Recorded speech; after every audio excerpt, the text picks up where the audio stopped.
Welcome to our fairy tale time.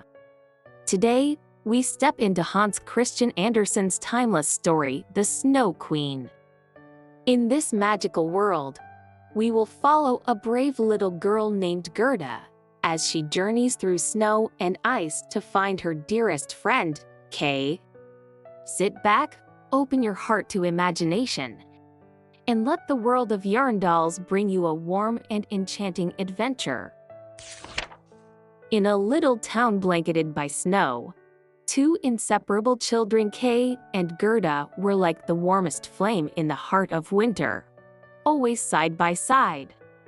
They played in the garden, shared stories by the fire, and lived days as pure and beautiful as falling snowflakes. Long ago, a mirror forged by dark magic shattered, and its shards could turn a person's heart to ice. One snowy day, a shard drifted into Kay's eye and heart, and his gaze grew cold while his once bright smile began to fade. As night fell and icy winds howled, a silver sleigh emerged from the snow.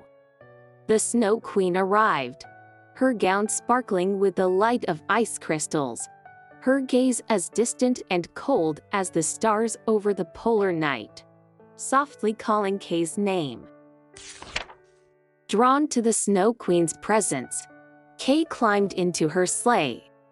The runners sliced through the silent snowfields, carrying them farther and farther, until they vanished into the endless northern horizon, leaving only a fading trail in the snow. When spring came, Kay was nowhere to be found. Gerda felt as if half the sunlight had vanished from her world. Determined, she set out on a journey across the borders of the seasons to bring back her dearest friend. At the end of a winding river, Gerda met an old woman who tended a magical garden. All four seasons bloomed at once, and the air was filled with sweet fragrance, as if time itself had paused within its gates. In the garden, Gerda slowly forgot her quest.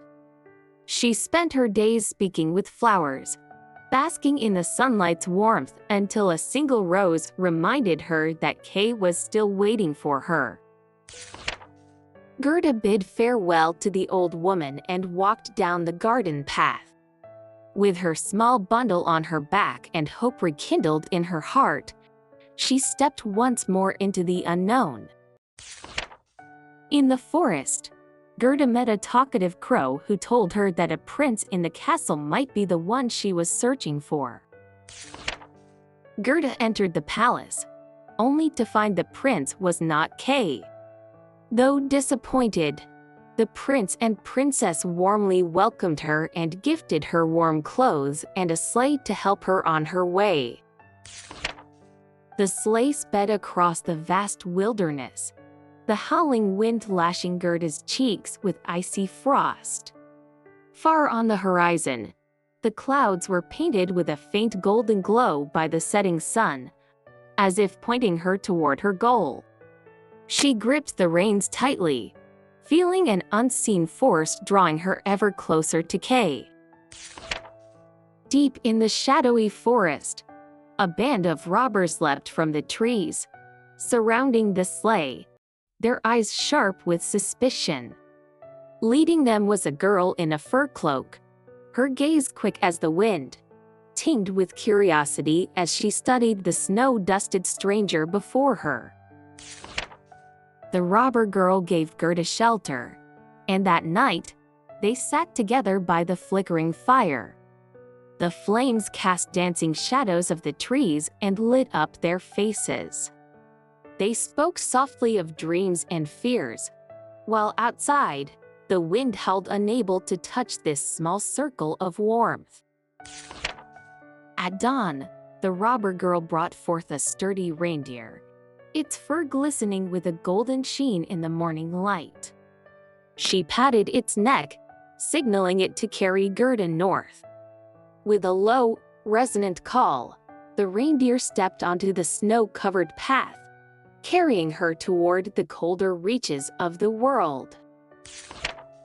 The north wind roared, whipping the snow into countless silver arrows that scattered in all directions. Gerda clung to the reindeer's neck, hearing only the wind and her heartbeat. Beneath the moonlight, the ice fields shimmered with a ghostly blue glow, like an endless dream. Beyond the final snow ridge, a vast palace came into view. Carved entirely from clear ice, its towering walls refracted the blue and white light like crystal, standing proud and solitary, like a lone star in the farthest north. Deep within the palace, Kay sat still upon the ice throne, his form shrouded in frost. His eyes were like frozen lakes, unmoved and unseeing, while his hands worked tirelessly to fit together shards of ice, as if trying to recreate the shape of the world. Gerda ran forward and threw her arms around Kay, her tears falling one by one onto his chest, seeping through the ice like the warmth of spring. Kay's body trembled, and slowly, the frost in his eyes melted away, replaced by the long-lost warmth and wonder. Under the sunlight, the snow and ice melted into clear streams that wound down the slopes, while flowers and grass pushed through the warm soil. The reindeer carried them home, its hooves passing through fields rich with new green and sweet blossoms. When they returned to their town, spring was blooming in every corner. Water dripped from the rooftops. The garden was a riot of flowers, and the air was rich with the scent of earth and blossoms. Kay and Gerda walked side by side, their fingers intertwined, smiling just as they had on the very first day. If you enjoyed this story, be sure to come back next time for more. Good night and sweet dreams.